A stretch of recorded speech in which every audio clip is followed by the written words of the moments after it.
ఈ వీకెండ్ మా హస్బెండ్ అయితే ఊరెళ్ళొచ్చారనమాట. చిన్న వర్క్ ఉందని జెప్పి. ఇంకా నేను అమ్మనైతే కొన్ని థింగ్స్ పంపిమని చెప్పిన. అందులో ఫస్ట్ అయితే ఈ చింత చిగురే. సో, ఈ సీజన్‌కి ఇదే లాస్ట్ అనుకుంటాను. ఇన్ని రోజులు ఉండడమే గొప్ప అసలు. ఇంకేదో చెట్లో ఉంటేను కోసి పంపించిన్నారు. ఇంకైతే మాత్రం కరివేపాకు నేనే అడిగాను. మా చెట్లో కరివేపాకు చాలా బావుంటది. అమ్మ వాళ్ళది ఇంటెనకాలే చిన్న తోటలాగా ఉంటదనమాట కరివేపాకు చెట్లు. చాలా ఫ్రెష్‌గా బావుంటది. 1 మంత్ అయినా గూడా సరే అస్సలకి పాడవదు డబ్బాలో స్టోర్ చేసుకుంటే.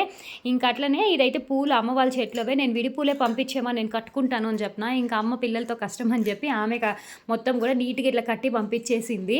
ఇంక ఇక్కడైతే మాత్రం చాలా రకాల ఫ్లవర్స్ ఉంటాయండి అమ్మ వాళ్ళ ఇంట్లో. సో సీజన్ వైజ్ కాస్తూ ఉంటాయన్నమాట. ఇవి చాలా తక్కువ. ఇంక ఇక్కడైతే శనక్కాయలు కూడా పంపించినారు. యాక్చువల్గా నార్మల్గా పీనట్స్ పంపిస్తుంది.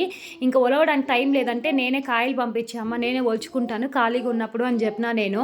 అందుకని ఇంకా కాయలే పంపించింది.